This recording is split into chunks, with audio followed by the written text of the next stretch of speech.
Bien, on est arrivé à la fin de cette kermesse où on a présenté les activités du projet, les partenaires, et vous avez vu que chacun de nous est très engagé à porter à bien les activités très ambitieuses de ce projet et dans le sens de pouvoir créer un cluster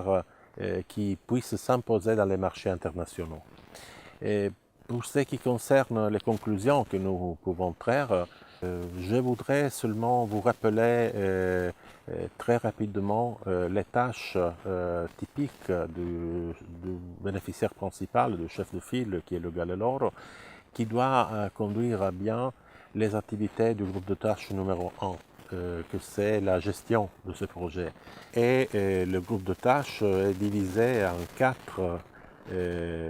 actions. La première va s'occuper de la coordination générale et des unités locales de coordination de ce projet. La deuxième pertient à la gestion financière du projet et aux activités de suivi financier. La troisième s'occupe du secrétariat général du projet et des activités de suivi physique et d'auto-évaluation de ce projet. Et la quatrième s'occupe de la vérification des dépenses et l'audit des rapports d'audit des certifications. Pour ce qui concerne le résultat attendu de ce projet, nous avons bien sûr un renforcement des actions des systèmes pour améliorer les standards de qualité en vue d'un meilleur accès à de nouveaux marchés. Par exemple, des certifications de qualité et de traçabilité, même de filière, ou des certifications environnementales, ou bien des certifications de responsabilité sociale d'entreprise. Le deuxième résultat attendu est le soutien à la structuration, au renforcement et à la croissance de réseaux de micro-entreprises excellentes dans des domaines d'intérêt commun dans la zone transfrontalière. Le troisième est la mise en œuvre d'accords de coopération dans le secteur oléicole de la zone transfrontalière, ciblés à la commercialisation des huiles d'olive de qualité, sécurisées et traçables, soit en vrac qu'en bouteille. Et le quatrième résultat attendu, c'est une coopération interinstitutionnelle stable entre les organismes publics et les entités privées qui ont titre pour faire de la qualité de l'innovation dans le secteur oléicole de la zone transfrontalière. Les produits du projet, c'est-à-dire les outputs, sont les résultats directs et tangibles, c'est-à-dire des infrastructures, des biens, des services qui seront produits par les actions du projet dans chaque groupe de tâches ou paquet de travail, chacun d'eux prévoyant un ensemble d'activités ou actions nécessaires et suffisantes pour accomplir chaque produit ou résultat et assurer la réalisation de chaque paquet de travail. Pour ce qui concerne les indicateurs de résultats, nous avons à mesurer, nous devons mesurer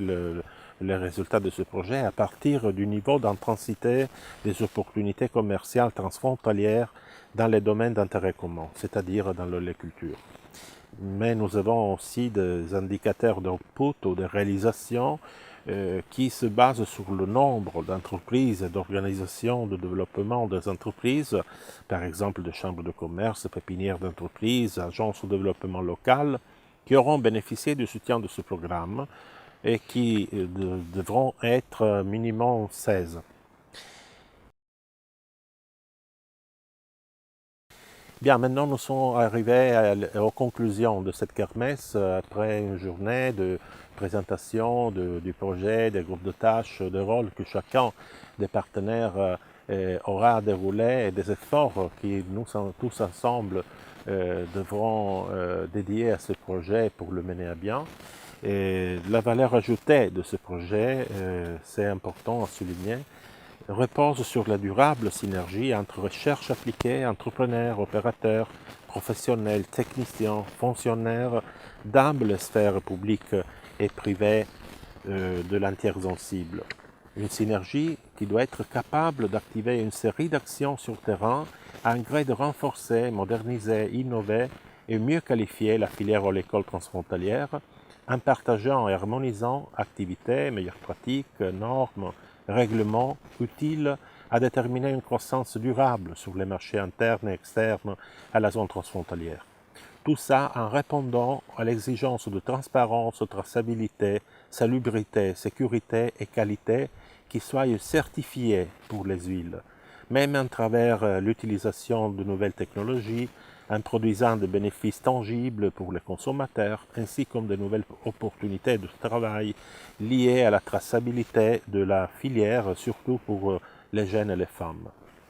La filière sera gérée sous une marque ombrelle commune déjà enregistrée dans un le pays, à travers le portail Servagri et sa plateforme TIC de technologie de l'information et de la communication dédiée, sera fournie une série d'informations aux consommateurs qui pourraient, même à travers d'applications informatiques, remonter au sein de l'arbre.